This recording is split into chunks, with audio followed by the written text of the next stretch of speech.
and welcome back to the Citizen Talk. You're all staying safe and well, and our player rating show, yes, of City 6, Al Ain 0. Yes, nothing, zilch, absolutely sod all.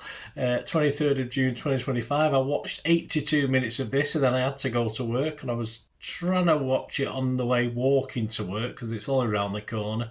And unfortunately, we had a cloud burst, absolutely poured down, so my phone doesn't like rain, so it turned off. So it was 4-0 when I left home, and by the time I got into work and put it back on, it was 6-0. So I missed the last 10 minutes, but I think I can do a general player ratings. I've had a quick look at the highlights of the last 10 minutes, but that's typical, isn't it? Hey, never mind.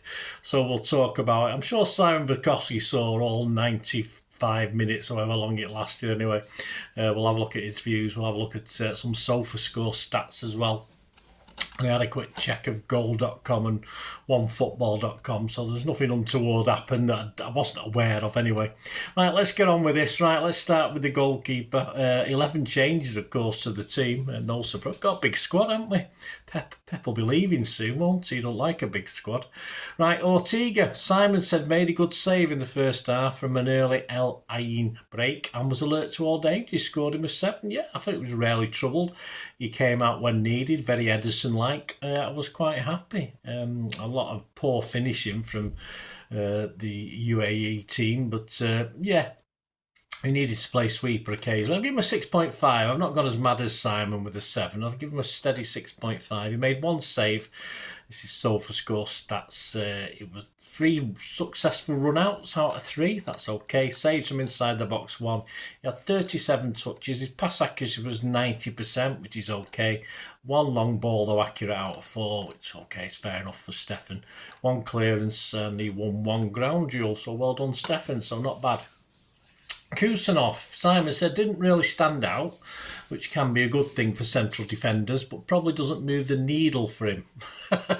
Just give him a 6, Simon. I thought it was steady. It was booked, though, and that's probably part and parcel of why Pep didn't take any chances and dragged him off. But yeah, it was okay. I mean, it's been a while since we've seen him, isn't it? Have we got to pay some extra money now or something? Because he's, I don't know. It's an official tournament, so presumably now we might have to pay a few quid. I don't know. Anyway, he had 1 clearance, 1 interception. He was dribble past once. He just won 2 ground duels out of 6. He won both his aerial duels. He lost possession 6 times, which sounds bad, but it's not as bad as a lot of them. But then again, for a centre-half, it's not great, is it? 3 fouls. He was fouled twice. He had 80 touches. His pass accuracy was 93%. He made 1 key pass. Long balls were good. 4 out of 5 were accurate. He had 1 shot off target. So yeah, Simon, give him, what did I give him? Simon, give him a 6. I give him a 6 as well. I'm not going to give him any less than a 6. I think, is there anyone get less than 6 today? I can't remember now. I've only just done it. Well, anyway, we'll see, won't we, in a minute. Right, Akanji. Simon says solid enough at the back and won the penalty for the 3rd goal, even if it looked a bit soft. Well, I'm sick and tired of these not being given as penalties, so I was really happy that it was given because these defenders get away with everything. It's certainly not our defenders don't act like these other teams do. So I'm glad it was a bit soft because he fully deserved the penalty. So I'm glad about that. Anyway, I thought he took charge superbly at the back of Kanja. Everything he soaked up, as I said, their finishing wasn't great on a couple of occasions, but I thought he really took charge. And yeah, I'll give him a extra point over 6 for winning the penalty. It's not soft to me. I think we thoroughly deserved it, and I hope to see more of that as well. So I give him a 7 as well. Simon gave him a 7. He made 2 clearances, 1 interception, 1 tackle. He won 2 out of 3 ground duels. He didn't win his 1 aerial duel. He lost possession just twice. That's okay. 1 foul, was foul once. He had 115 touches. Yeah, he was a busy lad. And his pass accuracy, 98%. 105 out of 107. That's a hell of a lot of passes. 4 long balls accurate out of 5. And he won 1 penalty. I think I might push him to 7.5. No, I'll stick at 7. Right, Gvardiol. This is an interesting one. I was totally confused. I must admit, when I was watching it on TV this morning, I got up 2 hours earlier so I could watch it before I had to go to work and miss the last bit of it, of course. But I was struggling to recognise some of the players. Now, my apologies to Gvardiol if I misrecognised him, because I think he lost the ball 2 or 3 times. I remember him did pretty poorly. We'll have a look at the stats. That might back that up in a minute. But other people are giving Gvardiol good scores, and Simon did. He said, looks a lot for a starting place every week of the season. Strong in the air with an eye for starting moves. And he gave him a 7 out of 10. Now, I thought it was poor. I thought it was poor certainly in the first half, a little bit better in the second. I've only given him a 5.5. Now, I might be wrong. As I said, I might get mixed up with Gonzalez sometimes as well, but so it's my old eyes, my apologies. Let's just have a quick look at his stats. I'll stick with the 5.5 unless the stats tell me different. He had 2 clearances, 2 interceptions, tackled twice, he did 2 tackles, he won 2 out of 5 ground duels, he won all his 3 aerial duels, he lost possession 10 times for a centre half. He had 98 touches, his pass accuracy was 95%. 5 out of 7 long balls were accurate. He had 1 shot off target. He had 1 dribble attempt that failed, and he hit the woodwork. It was that corner, wasn't it, I think? Yeah, am I being harsh at 5.5? Probably, possibly on that. I'll tell you what, I'll do it on the basis that it might not have been him all the time. I'll give him a 6 here. I'll alter it to 6. Let me know if I should. Let me know what you think, guys. Anyway, it's all about opinions, isn't it? I didn't think he was certainly not worth a 7. I wouldn't have thought, but hey, there you go. Right, on to the next guy. We've got Nori. Yes, probably the pick of the bunch, said Simon, bounding forward up the left flank, jinking inside whenever he could take on the defence. He scored him an 8. I was impressed. I thought he bustled and harried all the way through it. He couldn't have gone much better, I don't think, on his debut. The stats are a bit not as good as I thought, actually, when looking at the stats, but I give him an 8 as well, like Simon. But let's have a good look at some of these stats. He had 1 clearance, made 3 total tackles. Ground duels, only won 7 out of 15. Now that's a bit less than I thought it was. He won 1 aerial duel out of 1. He lost possession 17 times. That's a hell of a lot. I'll stick with me 8, but that's a lot more than I thought. But of course, he lost possession going forward, didn't he? There was that one superb run into the box, if you remember, where he beat about 3 players and then it sort of got nicked off him, didn't it? But anyway, that would have been good. He made 2 fouls. He had 92 touches. 95% pass accuracy. Crosses. Now, I don't think he was all to blame, though. He had one accurate cross out of 6. I'm sure there was a couple of others where perhaps our players should have been a little bit better positioned, but there you go. 1 long ball that wasn't accurate. He had 2 shots blocked, and he won 4 out of 6 dribble attempts. So yeah, I'll stick with the 8. As I said, a couple of those stats are a bit worrying, but I'll stick with the 8. Right, on to the guy who I didn't really notice that much, which is not usually a bad sign for someone trying to play a number 6 role, which I think he did. Nico Gonzalez, Simon said about him, had a hairy Leyton Orient style moment in the first half. A hairy Leyton Orient style, that's a new haircut, that. But brushed it off. Still feels like number 6 isn't his best position. Isn't that supposed to be his position? That's what he brought him in to do, didn't we? Anyway, didn't notice much, which is say it's not always a bad thing when playing 6. But I thought he allowed Gundo and Bernardo a little bit more freedom in front of him, so on that basis. I've scored him a 6. I haven't gone mad, but just look at his stats. Touches 69, 95% pass accuracy. He had 1 cross that failed miserably. He had 2 long balls that were both accurate. He won 3 out of 4 ground duels. Lost possession just 6 times. That's good. Was fouled twice. He made 1 interception, 1 tackle, but he did make 1 error leading to a shot. Yeah, so I'll stick with the 6. I don't think we can go much higher with old Nico. Bernardo supplied the corner for Gundogan's goal, said Simon did well to set up his 2nd and City's 4th. Questions remain over the right wing spot, though. We know he's not as good at right wing, is he? But I thought he'd had a little bit more freedom today as well. Not just stuck on the right wing. And he sort of being captain, I think he had a bit of a whinge, but he wasn't too whingy, was he? So that was all right. So, and I thought he played pretty well, some nice stuff. Again, we have to look at the opposition, but as most of these players today, you can only play against what's in front of you. So I thought he did some nice stuff. I'd give him a 7 as well. He had 1 assist, 51 touches, 92% pass accuracy, but a bit more in the danger area. 4 key passes. He was accurate with 1 cross out of 3. He made 3 accurate long balls out of 3. He created 2 big chances. He had 1 successful dribble attempt out of 3. He won 2 out of 5 ground duels. Lost possession 10 times, which is okay in his position. 1 foul, 1 tackle. So yeah, I'll stick with the 7. I don't see any reason why not. Right, Gundo, a nice goal to open the scoring, said Simon. I think that was a cross one too. I don't think that was a goal. No offence, Gundo, I don't think you meant that. Some neat play afterwards, picked up a second goal, said Simon. Yeah, I think that was better. You give him an 8. Yeah, he took his goal superbly well, the second goal, didn't he? I mean, that wasn't no fluke about that one. More freedom, of course, is against this opposition. A good game, but he's allowed to wander around a little bit more. So I'm just giving him an 8. I'll give him a 7.5. I thought he played really well in bits. Just have a quick look at his stats, see if I need to up that a little bit or anything. 2 goals. I should really give him more, shouldn't I, for 2 goals. 89 touches, 92% pass accuracy, 1 key pass. He had 4 crosses, of which none were accurate. He played 1 accurate long ball out of 1. He had 2 shots on target. He had 2 successful dribble attempts out of 3. He won 3 out of 4 ground duels, lost possessions 13 times, 1 interception, 1 tackle. I'll stick with the first figure I thought of. So Simon gave him an 8, I give him a 7.5. Right, on to Nunes. Simon says, saw plenty of the ball and produced more good than bad, going close to a great goal in the second half. He did.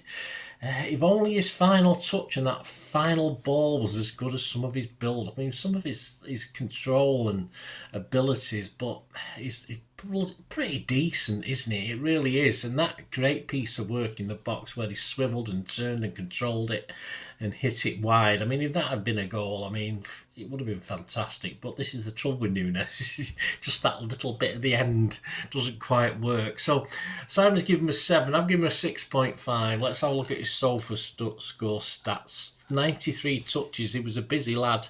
95% pass accuracy. He had just 1 accurate cross out of 4. 2 accurate long balls out of 2. 1 shot off target. 2 dribble attempts, both failed. He just won 3 out of 8 ground duels. He lost possession 14 times, 2 fouls, was fouled twice, made a tackle, and was dribbled past once. So yeah, I'll stick with what I give him. Messi or Echeverry, depending who you talk to, scored from a direct free kick, said Simon, was always intent on getting into dangerous positions with the ball. Give him a 7. Yeah, I think he played a lot of that first half. I think even when he took the free kick, it was a bit of a limp. I think he took a knock, didn't he? And I thought, because he's South American, I thought it was play acting, but I think he took a little bit of knock to his leg. And of course, the fact that he was taken off at half time, I wasn't surprised. But I think he should have enjoyed the time, and hopefully it'll just be a little impact thing that he can run off. He's only a young lad, isn't he? His bones will be fine. They're not going to crack like mine would if I got a knee to my shin or whatever, to my leg. So there you go. Yeah, I give him a 7. Simon gave him a 7. He made 1 goal, 17 touches, accurate passes just 10 out of 11, 91%. Shots on target 1, shots blocked 1. He won 3 out of 5 ground duels, lost possession twice, was fouled 3 times, and was dribbled past 1. So I think 7's fair. Let's hope he's not too badly injured or whatever, and he's fine, he comes back. But he'll be happy with that. A good free kick. I think the goalie was a bit... The goalie would expect the wall to cover that side of the goal, but he looked a bit crappy today, didn't he, the goalie, in fairness. Right, on to Haaland. Yeah, scored 1 penalty. Some bright movements, said Simon, although should have had more from open play. He's given him a 6, purely because of his finishing, I think, because I give him a 6 as well. Some nice little touches. That lovely one, too, with Cherky late on.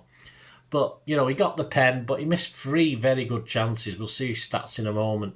He was unselfish as well, but is that a lack of confidence rather than being unselfish? But he's paid to score goals for me. I'd give him a 6. I'd almost give him a 5.5. I knew, but I thought, no, well, look, because I hadn't seen that Cherky goal. He did really well to help set up that Cherky goal. So I've given him a 6 anyway. His stats: 1 goal, 1 assist, 4 shots on target, 2 shots off target. He had 2 successful dribble attempts out of 2. He missed 3 big chances, 25 touches, 83% pass accuracy, 3 key passes, 1 big chance created. He won 3 ground duels out of 3, won 1 aerial duel out of 2. Lost possession 4 times, 1 foul, and made 1 tackle. So yeah, I'll stick with that. I'll stick with that score. He's there to score goals, guys. That's my opinion. He should be scoring goals. Right, quick look at the subs. I'll mark a couple of them because as long as they're on 30 minutes, I'll give them a mark. Foden, of course, was on for the second half at 46 minutes. Quiet came on in the 46th minute. Quiet in the first game, even if the game was already won, said Simon when he came on. So he's given him a 6. Yeah, I'd have to agree with that. Perhaps should have scored near the end. He missed a big opportunity to make it 7 for us, didn't he? I just saw that on highlights. He had 43 touches. I'd give him a 6 as well. 97% pass accuracy, 1 key pass, 2 crosses, neither were any use. 1 shot on target, 1 shot blocked. He made 1 successful dribble attempt, 1 big chance missed. He won 3 out of 5 ground duels, lost possession 6 times, was fouled twice. So, yeah, there you go. That's Phil Foden. On to Rodders. Simon said more signs of rustiness, but a nice assist for Bob. Again, I hadn't seen that up to coming home and seeing the replay. I didn't even know Bob had scored till I got home. 7 out of 10 Simon's give him. I've given him a 6.5. I think he needs a bit of WD-40 sprayed on his legs and feet at the moment, but an assist was welcome. And it's sort of Rodri-sized baby steps at the moment, isn't it, Rodders? And I think that'll be the case for certainly this competition and perhaps the start of the Premier League. He had 1 assist, 45 touches, 98% pass accuracy, 1 key pass, 2 accurate long balls out of 2, 1 shot blocked. He made 1 dribble attempt which failed. He won 2 out of 4 ground duels, lost possession twice, made 2 tackles and was dribbled past once. I think that's okay. It was all right for it. It's a good little cameo for Rodri. Bob, who was on over half an hour as well, he came on his 61 minutes, so he played more than 30 minutes. I give him a 6.5. Yeah, Simon gave him a 7, a good goal well taken. I thought he was having a forgettable time, and I'd sort of put a couple of crosses against him before I had to go to work this morning. I thought nothing he was doing was coming off, or he was just passing it back to someone else, and yeah, but it was a good goal. So I'll give him a 6.5 because I thought it was, without that goal, I thought it would have been a pretty poor showing, unfortunately. So 1 goal, 24 touches, 88% pass accuracy, 1 key pass, no crosses accurate out of 1, 1 shot on target. He had 3 double attempts, all failed. He didn't win any of his 5 ground duels. He lost possession 7 times and was dribbled past once. So yeah, I don't think I'm being overly unfair, giving him a 6.5, but I think just for his own self, I think he'd be grateful for that goal. Cherky for Bernardo on 74. Signs of looking a bit more comfortable, said Simon in the team, and opened his account. Yeah, I mean, he had a bit of a lacklustre effort in his first game, didn't he? But I thought it was great play watching back that goal, playing with Erling for the goal. And I think he'll be happy with this cameo. 1 goal, 27 touches. I'm not marking him because he wasn't on long enough, but yeah, I think he should be happy. 1 goal, 27 touches, 90% pass accuracy, 1 long ball failure, none out of 1, so he didn't do well with his long ball. 2 shots on target, 2 successful dribble attempts out of 2, 4 ground duels, 1 out of 5. Good. Possession lost 3 times, was foul once, total tackle once. But I think he should be happy. And Diaz for Gvardiol, his first minutes in the tournament. Yeah, I thought he wasn't going to get a look in again. I thought he must be carrying some sort of knock, but Simon's given him a 6 anyway. I just said good to see him back. He made 1 interception. Won 1 aerial duel out of 1. He lost possession once, was foul once, 26 touches, 96% pass accuracy. And that's it. And one of my little people, one football or goal, said Reinders come on, but he didn't, did he? I don't think he did. But if he did, it would have been late on. But I've no backup for that. Let me know, guys. Any of you who can let me know if he did come on. But someone said he came on no time to Marc. But I thought we'd done all our substitutions. Well, there you go, guys. Hope you enjoyed that. My thanks to Simon Pagossi. My thanks to Sofascore. My thanks to OneFootball and goal.com for when I have a quick look at those. The story of the match will be out on, what day are we today? We're on Monday, aren't we? So story of the match will be out Tuesday, and of course a preview of the big one with dead level out. Dead level, they've got a better goal difference on the basis they've scored more goals, Juventus, and I'm worried to death about this one. So we'll have a chat about that. Juventus against City, which is taking place on Thursday night, is it? I think it's Thursday night, so not a lot of sleep for me. I'm up early for work on Friday, but I will be watching it live. So join me for the preview of that. We'll have a look at Juventus, how they've done and how I expect us to do. It's going to be a toughie, that one. I've been quite impressed with Juventus so far. I've watched half the first game and I've watched all the second game. So I just hope it's pointless saying I just hope they're not physical, but I mean it's Juventus, so they're going to be diving, wasting time, pretending they're injured, and they're going to be fouling. So We'll keep Rodri on the bench, for that one. Anyway, join me for that, guys, and the story of the game. Story of this game as well. We'll have a more in-depth look at it. Thanks for watching. Please, if you like what I try and do, you smash those buttons for me, guys. It's wonderful. And if you do want to help support the channel going forward, it's always much appreciated. Just stay watching and listening. I hope you enjoyed the feature, and yeah, if you can support me through the subscription, if you can subscribe, guys, that'd be wonderful if you've not already done so. We do actually have memberships at the moment, just 99p a month, so you get access to all my City stuff, including all the history vlogs, dozens and dozens not been published yet that you get immediate access to, and every time I do a edit and do a vlog, you get immediate access to it as well. So you can have a copy of scripts as well if you want any hard copy of the sort of things I do on matches and teams and managers and players, etc, etc. So if you can join the membership, that'd be wonderful. We'd fine. And yeah, if you want to support the channel just by watching the ads, that helps. You know, watch the ads, let them play through while you just have to check your phone or something, let it play out. And of course, if you follow any of the links, that always works as well. You know, if you follow a link to one of the ads and you fancy something, I've done it myself. I've followed a link and actually purchased something from another organisation. But you know, it can happen. It can happen. Not all ads are stuff you're not interested in. And of course, if you can give us a like, guys, that would be absolutely fantastic. All likes are much appreciated. Anyway, thanks for watching. Until the next time, of course, I only ever ask one thing, don't I? Please, I ask you all to stay safe, especially you Blues. Until the next time, come on, City. Bye for now.